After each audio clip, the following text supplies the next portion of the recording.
Madame Awa invité au mariage du Oussama Abdul Razak.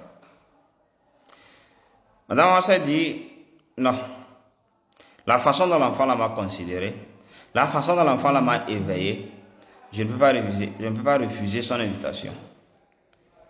Elle s'est apprêtée pour aller à l'endroit indiqué pour le mariage. Sauf qu'en allant, elle avait toujours conservé le bracelet du cadeau du petit Oussama à l'époque. Et le petit parfum, Madame Awa avait conservé. Donc, quand elle a fini de s'arranger, de s'habiller, non seulement qu'elle a porté le bracelet de la maman du petit Oussama, elle a aussi pris soin d'asperger son habit par le peu du parfum qui restait dans la boîte. Arrivé à l'endroit, on voit que dans l'exposition des chaises, il y a une chaise VIP pour la mariée. Il y a une chaise VIP pour le marié. Il y a une troisième chaise VIP. Les gens ne savaient pas c'était destiné à qui.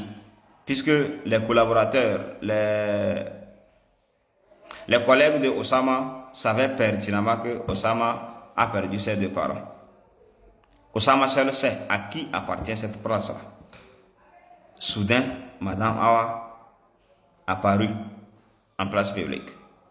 Dès que les deux regards se sont croisés, Madame Awa de l'autre côté, Oussama de ce côté, imagine l'atmosphère, imagine la tension, rien que des larmes. Parce que la réussite du petit Razak émanant inévitablement, inéluctablement même j'allais dire, du comportement de Madame Awa. Madame Awa a failli éteindre un grand homme du pays. Heureusement, elle s'est rattrapée. Heureusement, elle a lu l'histoire authentique de Oussama et elle s'est rattrapée. Les deux se sont attrapés en joie et en même temps en pleurs. C'est là Oussama indique, Madame Awa, votre place est là à mes côtés. Monsieur le pasteur, vous pouvez commencer les cérémonies. Celle qui va venir notre mariage, elle vient d'arriver. C'est Madame Awa. Un bienfait n'est jamais vain. Oussama peut en retour aider les enfants de Madame Awa à gagner boulot. Est-ce que Madame Awa avait donné quelque chose de physique, de palpable à Oussama? Non. Aider quelqu'un, ce n'est pas lui donner quelque chose physiquement seulement. Quand tu aides quelqu'un à changer de mentalité, quand tu aides quelqu'un à prendre une bonne décision, quand tu aides quelqu'un à s'éveiller spirituellement, quand tu aides quelqu'un à reconnaître qu'il a quelque chose, frère, c'est aussi une aide.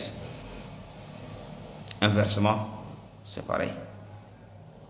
Ça me rappelle une histoire. Un ami était allé pour chercher boulot. Il savait lui-même qu'il avait peu de chance.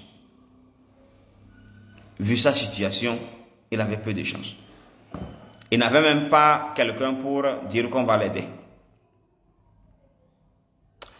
Arrivé à l'entretien d'embauche, les autres étaient très bien habillés. Lui, il était habillé d'une façon modeste, simple. Vu son habillement et celui des autres, il s'est déclassé. Il était quelque part sous l'arbre. Quand on a dit venez, ils ont ramassé leur dossier. Donc vous ramassez les dossiers, la secrétaire examine les dossiers et vous appelle un à un pour l'entretien d'embauche. C'est en examinant les dossiers que la secrétaire est tombée sur un nom. Elle s'est rappelée.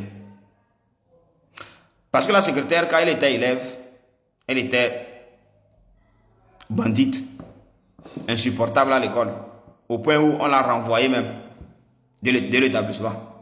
Et c'est son enseignant de mathématiques qui lui a appelé chez lui. Mademoiselle, tu es intelligente, tu es brillante, tu peux bien fréquenter, mais ton comportement, ta compagnie, tes amis t'induisent en erreur. Voilà qu'on t'a renvoyé. Bon, promets-moi que tu vas te retrouver. que tu vas changer de comportement et je vais faire tout pour qu'on te garde dans l'établissement. Elle a promis à son professeur de mathématiques que je vais changer. Il lui a donné des conseils. Elle a compris, elle a changé, on l'a gardée. Première de sa promotion jusqu'à aller gagner boulot. C'est après tout elle a appris que son professeur de mathématiques est décédé d'un accident. Parce que quand elle a gagné service, quand elle a gagné boulot, elle a voulu récompenser l'unique personne qui lui avait vivifié, qui lui avait fait ressentir quelque chose. Mais le gars était décédé. Et il voit le nom.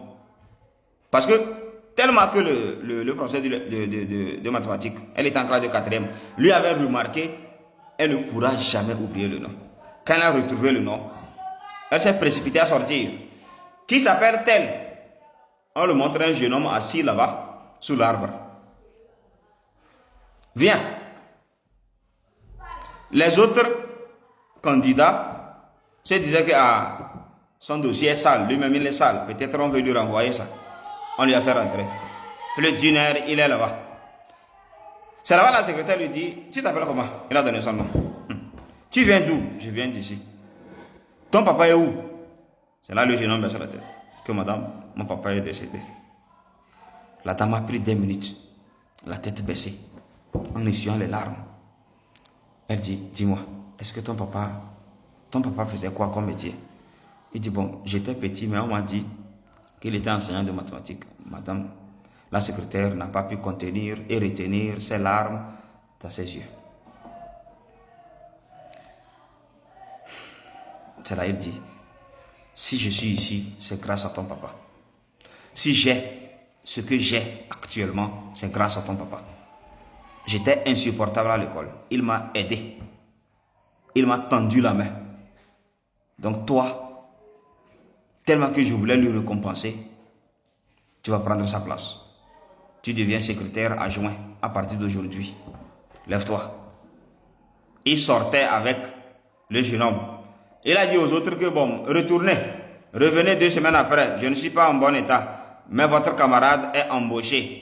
Il lui a montré en même temps la voiture. Voilà la voiture du secrétaire adjoint de notre agence. Tu sais conduire, oui, on va te donner un chauffeur.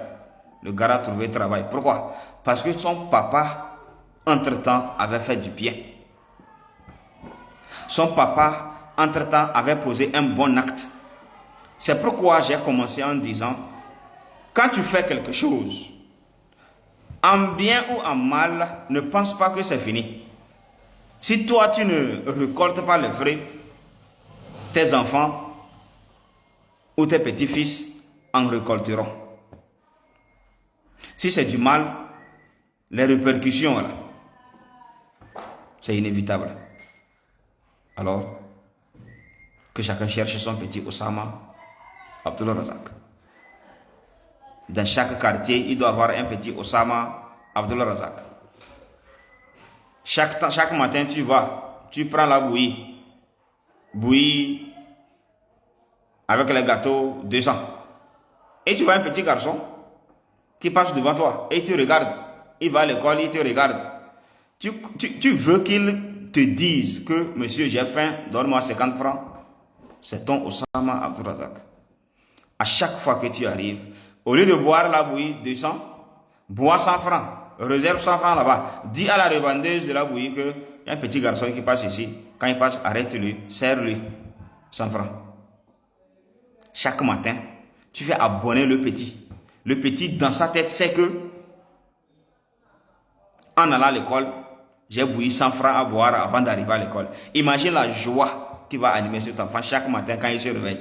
Quand il se réveille, il se précipite vers l'école. Et c'est ça qui va booster son cerveau. C'est ça qui va vivifier et raviver son intelligence. Et ce petit-là va aller loin. Même s'il ne te connaît pas, il croisera l'un de tes enfants ou de tes petits-enfants quelque part. La vie est ainsi faite. Rien ne se crée. Rien ne se perd ici sur terre. Tout se transforme. Cherche ton petit Oussama Abdul Razak. Pas pour toi. Pour tes enfants. Pour ta génération.